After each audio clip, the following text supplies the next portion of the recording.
The fear of flying is a very complex one. However, people get it mixed up often with the fear of suddenly not flying.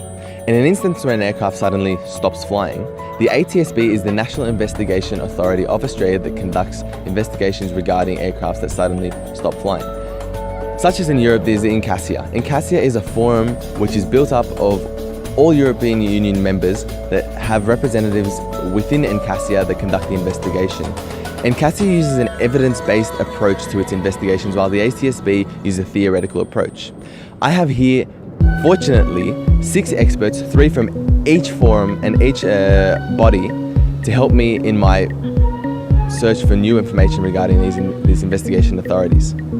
Let's do it, baby!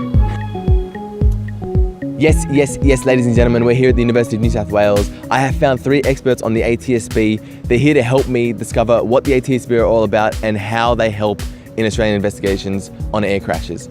James, the ATSB, what are they about? What do they do and how do they help in Australian air crash investigations? Okay, so the ATSB is actually the Australian Transport Safety Bureau. So it actually helps to investigate the air crashes that happens in Australia. Yeah. Beautiful. Rebecca, I wanted to ask you, how do the ATSB go about their findings and how do they go about the investigation process once an air crash has occurred in Australia? Our theoretical approach follows reasons, causation, accident causation model, wherein we follow a more system-based approach. The idea of the investigation analysis is we pinpoint the accident of the cause, and then we analyze it and find any safety issues, and then make recommendations to prevent them from happening in the future. Okay. Any human errors are then viewed as a fault in the system. Beautiful. Yash, I wanted to ask you, during an investigation, the ATSB have to decide what is and is not important. Can you please run me through how they determine that? Basically, because the courts require solid proof as to make their verdicts and not just statistical correlations, we decided to employ the Brigginshaw scale. This scale or test was based off a Brigginshaw versus Brigginshaw court case that occurred, and as a result of employing it, we can then determine whether there is a strong enough correlation and link between the cause that we've identified, the safety issue, as well as the accident. So we then decided on a number, which is 66%.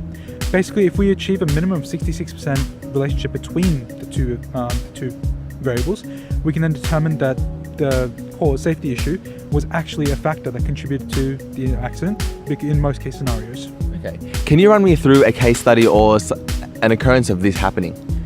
Basically, if we go back to 2000, for the Waihala VHMZK accident that occurred, basically there was a small plane carrying 7 passengers and 1 crew member, and it crashed in South Australia.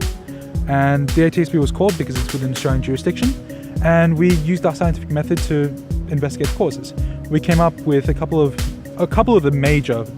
big factors of the accident was that the engine stopped working due to a failure in the number 6 bearing, as well as the fuel mixture that was used wasn't correct for the level of flight and stage of flight that they were in, causing the plane to come down and killing everyone on board.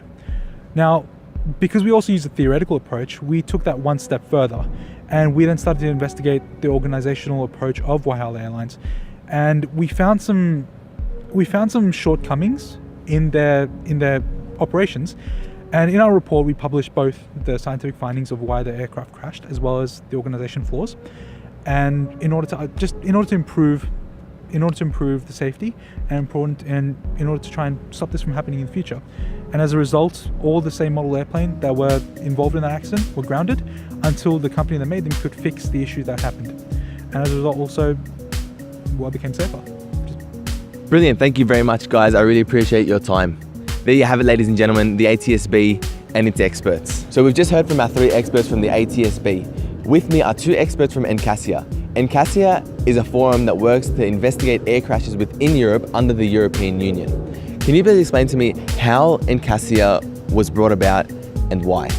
In 2010, in European Commission, it implements the regulation number 996/2010, and it provides the framework and the legality to conduct investigation in matter of civil aviation accidents within the EU.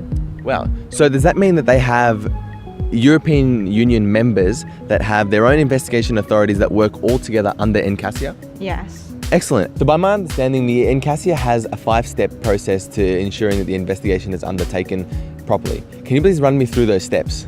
Okay, there's 5 steps as you mentioned, being notification, analysis, field phase, reporting, and safety recommendation. Okay. Notification being the process where they notify relevant entities that an accident has occurred. Field phase is the process where they find evidence in the accident site or locations and sources that's relevant to the accident, of course. Analysis is where they investigate the factual evidence gathered from the field phase and then establishing factors and causes of the accident.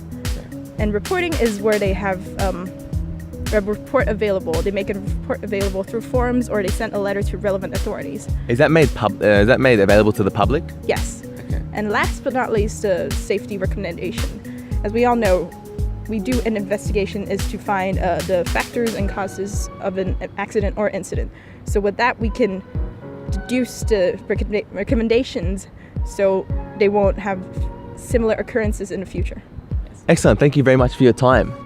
So NCASIA has been involved in many investigations within Europe. I have with me one of the experts who has conducted a research on one of the case studies of an occurrence of a Germanwings flight that had gone down and crashed within Europe. Chris, can you please tell me a little bit about that investigation and what the conclusion was?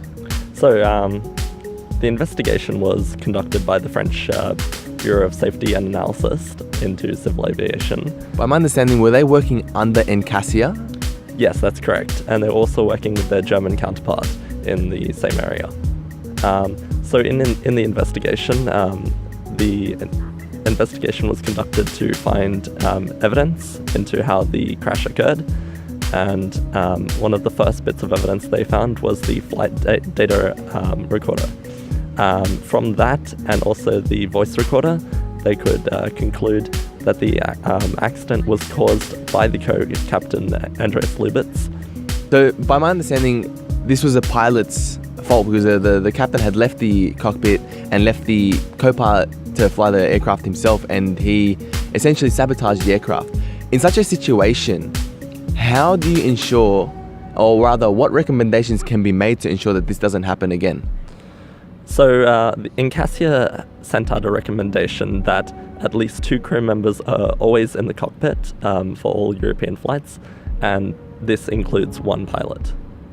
Okay, thank you very much for your time, Chris. I've been fortunate enough to find 6 experts within a 1-kilometer radius. They've taught me today that there are 2 ways of investigating an air crash.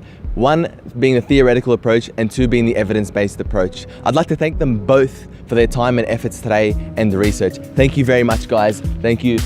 Pleasure as always. Yes, baby. Let's go home and have lunch. Yes.